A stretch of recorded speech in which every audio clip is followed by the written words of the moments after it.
और ये इतिहास में आधुनिक इतिहास काल है, ठीक ना। प्राचीन भारत मैंने या प्राचीन इतिहास मैंने कंप्लीट कर लिया है।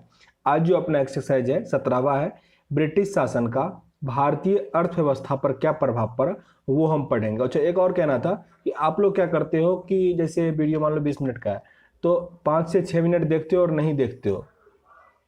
एक बात समझो, किसी किसी एक्सरसाइज में लिसन टू मेनली स्टार्टिंग में जो प्रश्न होते हैं ना वो उतने इंपॉर्टेंट नहीं होते, लास्ट वाले इंपॉर्टेंट होते हैं। कहीं कहीं बीच वाले प्रश्न इंपॉर्टेंट दे देता है। तो वीडियो सही से देखो ताकि एग्जाम में हेल्प करो। और कभी कभी ऐसा क्या होता है ना कि आप देख लोगे 2 मिनट तक, फिर बाद में देखेंगे और फिर बाद में देखा नहीं जाता है। तो ऐसा करो कि या तो नहीं देखो, ऐसे टाइम में देखो कि पूरा देख लो ताकि आपको प्रॉपर नॉलेज हो जाए, ठीक है ना, एग्जाम में आपको हेल्प कर ले। नहीं तो आप सोचोगे कि अच्छा ब्रिटिश शासन काल अर्थव्यवस्था मैंने पढ़ लिया है, लेकिन पढ़ा कितना देर है, 2 मिनट का पढ़ा है, तो उससे क्या हो जाएगा। तो इसीलिए जब भी पढ़ो पूरा वीडियो देख लो, नहीं तो नहीं देखो, ठीक ना। तो चलो अब स्टार्ट करते हैं पहले प्रश्न से।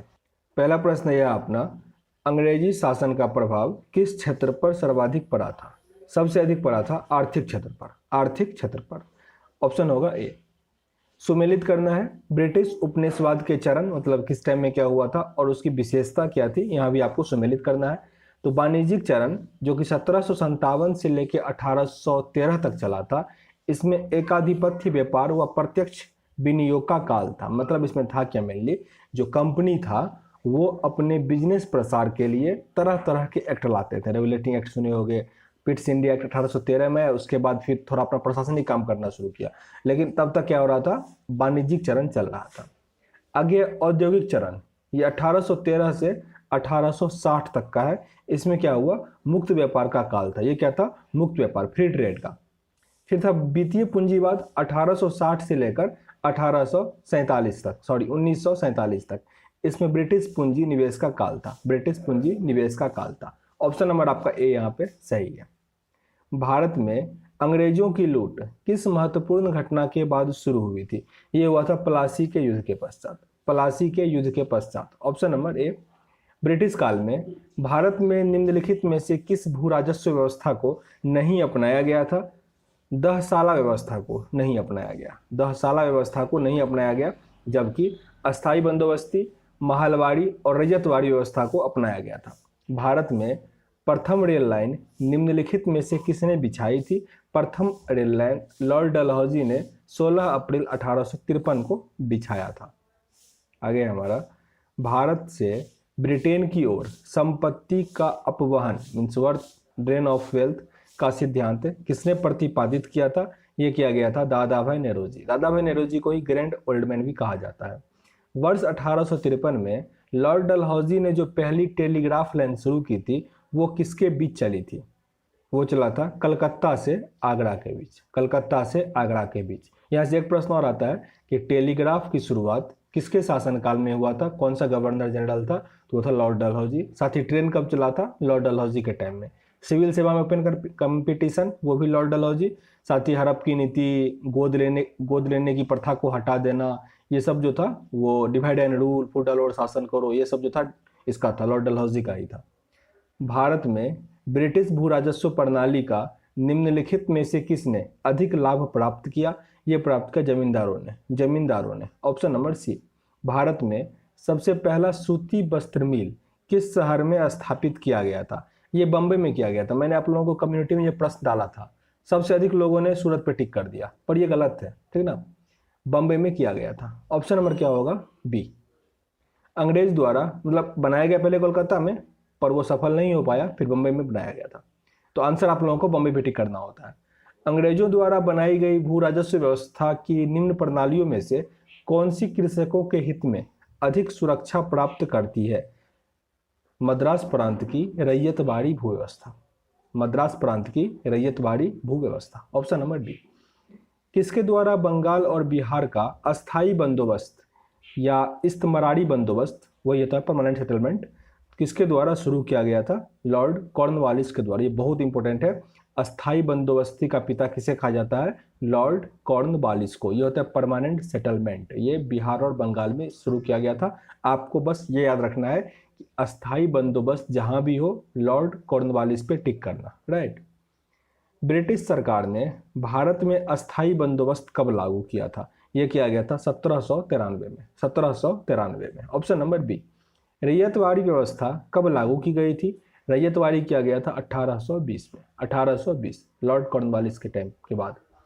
पहली बार औपचारिक रूप से महालवाड़ी प्रथा कब लागू की गई थी? महालवाड़ी प्रथा लागू किया गया 1822 में, 1822। अस्थाई बंदोबस्त जिन क्षेत्रों में लागू किया गया उसमें कौन कौन से शामिल थे? तो सारा शामिल था, मतलब बंगाल, बिहार, उड़ीसा, मद्रास का उत्तरी जिला और बनारस। आंसर यहाँ पे आपका डी बन रहा है, मतलब सभी। अंग्रेजी शासनकाल में भारत का कौन सा क्षेत्र अफीम उत्पादन के लिए प्रसिद्ध था? अफीम उत्पादन के लिए बिहार प्रसिद्ध था, बिहार।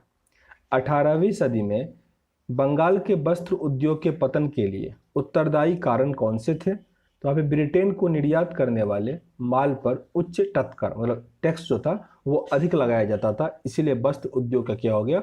पतन होने लगा। नील कृषकों की दुर्दशा पर लिखी गई पुस्तक नील दर्पण के लेखक कौन है? ये भी बहुत बार पूछा जाता है। दीनबंधु मित्र, दीनबंधु मित्र लिखे थे नील दर्पण। अंग्रेज द्वारा सर्वप्रथम कहवा बागान लगाया गया था, कहाँ पे? अंग्रेजों के द्वारा पहला कहवा बागान लगाया गया था वायनाड जनपद में, वायनाड जनपद में। अंग्रेजी शासन के दौरान भारत के आर्थिक दोहन के विचार का प्रतिपादन किसने किया था?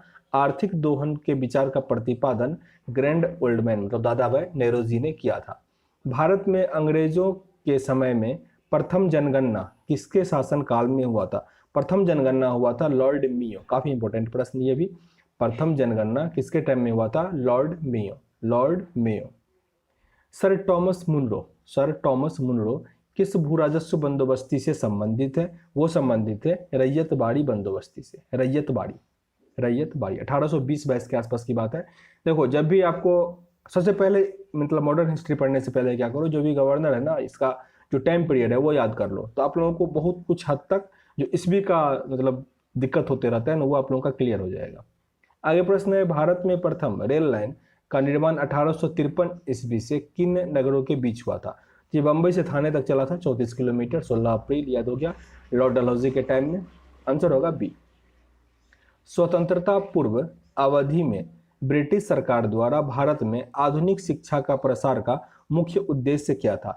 ताकि छोटे प्रशासनिक पदों पर नियुक्ति हेतु शिक्षित भारतीयों की आवश्यकता हो। Option number A. यहाँ पे देखो, अलग टाइप का प्रश्न है ये, इस प्रश्न को फिर से देखो।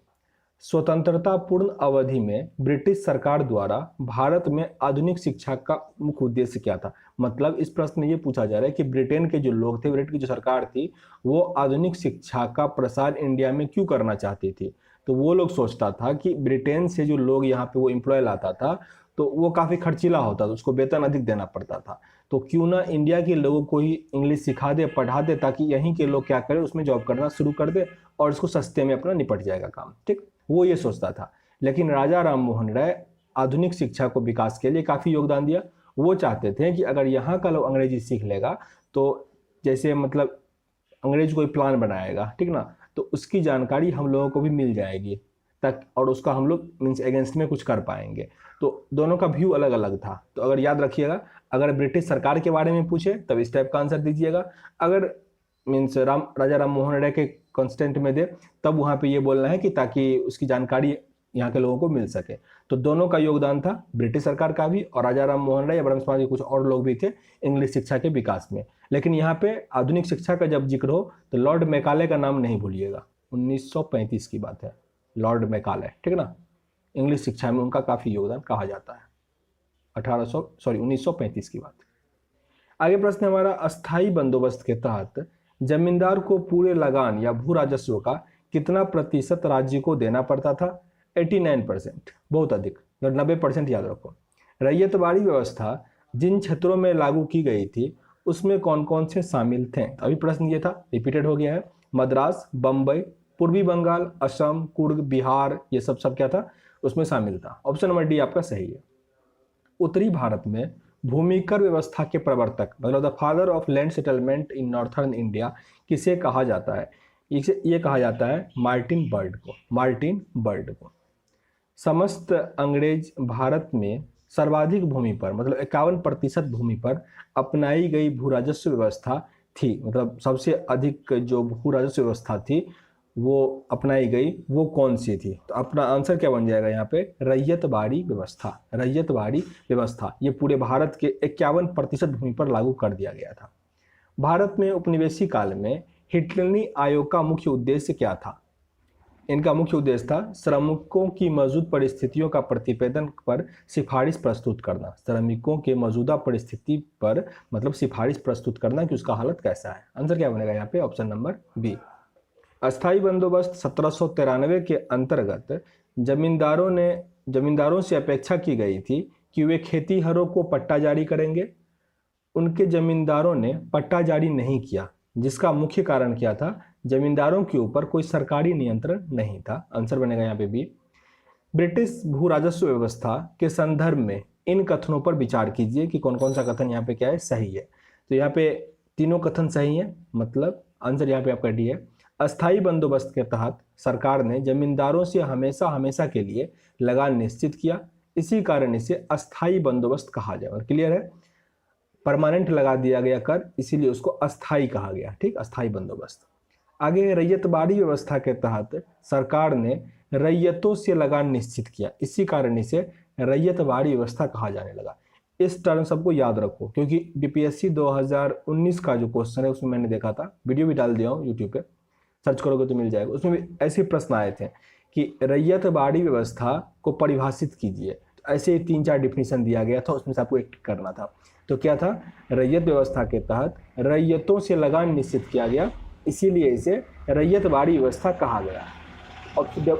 ऑप्शन 3 है, महालवाड़ी व्यवस्था के तहत खेत के आधार पर भू राजस्व निश्चित नहीं किया गया, बल्कि प्रत्येक महाल मतलब जागीर का एक भाग के अनुसार निश्चित किया गया, इसीलिए इसे महालवाड़ी व्यवस्था कहा गया। मतलब महाल का मतलब क्या हो रहा है? जितना जमीन है उसका कुछ सर्टेन प्रतिशत जो है वो टैक्स के रूप मतलब उसमें जो उपजेगा वो टैक्स में देना पड़ेगा, तो वही हो गया महालवाड़ी। तीनों क्लियर हो गया? फिर से रिपीट कर देते हैं। अस्थाई बंदोबस्त मतलब ऐसा टैक्स जो परमानेंट लगा दिया गया, वो हो गया अस्थाई। रैयत मतलब रैयत से लगान निश्चित कर दी, जितना इसका रियायत में आता था उसमें निश्चित कर दिया गया। और ये महालवाड़ी जो था मतलब कुछ जितना आपको जमीन है उसका कुछ परसेंट का जो उपज होगा वो सरकार को देना पड़ेगा, वो हो गया महालवाड़ी। ये तीनों क्लियर हो गया? आंसर उठेगा आपका ऑप्शन नंबर डी। आगे है भू राजस्व व्यवस्था और उसके संबंधित व्यक्ति कौन कौन से थे, आपको सुमेलित करना है। पहला है अस्थाई बंदोबस्त, तो उसमें मेन कॉर्नवालिस का आता है और फिर चार्ल्स ग्रांट, जॉन सोर, ये सब भी है। रैयतवाड़ी व्यवस्था में ये कैप्टन रीड, टॉमस मुनरो याद रखोगे, काफ़ी इंपॉर्टेंट है, और एलिफेंस्टन। महलवाड़ी व्यवस्था में होल्ट, मैकेंजी और मार्टिन बर्ड, इसमें अलग अलग नाम याद रखो, जैसे अस्थाई बंदोबस्त में कॉर्नवालिस, रैयतवाड़ी में टॉमस मुनरो और महलवाड़ी में मार्टिन बर्ड, काफ़ी इंपॉर्टेंट है। ऑप्शन नंबर ए यहाँ आपका सही आंसर था। महलवाड़ी व्यवस्था जिन क्षेत्रों में लागू की गई उनमें शामिल कौन कौन सा प्रदेश था? तो पहला दिया गया है गंगा घाटी, तो गंगा घाटी भी था। दोआब का उत्तर पश्चिम प्रांत जो उत्तर प्रदेश में, ये भी सही है। मध्य भारत के कुछ भाग, मराठों का अधिकृत प्रदेश और पंजाब, सब महलवाड़ी व्यवस्था के अंतर्गत आता था। आगे प्रश्न है हमारा, काश्तकारी अधिनियम दिया गया है और वो कौन से वर्ष उसको इम्प्लीमेंट किया गया था वो आपको यहाँ पे मिलाना है। तो बंगाल काश्तकारी अधिनियम ये 1885 में हुआ था, जिस टाइम कांग्रेस की स्थापना हुई थी। अवध लगान अधिनियम एवं मद्रास काश्तकारी विधेयक 1886 में, दक्कन काश्तकारी 79 में और मध्य प्रांत काश्तकारी विधेयक 83 में। तो थोड़ा इसको अगर ऑप्शन मतलब एग्जाम में सिक्वेंसली मिलाने के लिए दे दे, सबसे पहले दक्कन, फिर मध्य प्रांत, उसके बाद बंगाल और फिर अवध सबसे लास्ट में। ऑप्शन नंबर ए था यहाँ पे आपका सही आंसर। आधुनिक शिक्षा के संदर्भ में शिक्षा का माध्यम को लेकर उठे प्राच्य आंग्ल विवाद के अंत मैकाले के प्रपत्र 1835 में हुआ, जिसके अनुसार किस भाषा को भारत में शिक्षा के माध्यम से स्वीकार किया गया? इसमें किसको किया गया? अंग्रेजी को किया गया। अंग्रेजी का विकास किया था लॉर्ड मैकाले 1835 में। सॉरी मैं 1935 बोल रहा था उस टाइम, 1835 था, ठीक ना, 1835।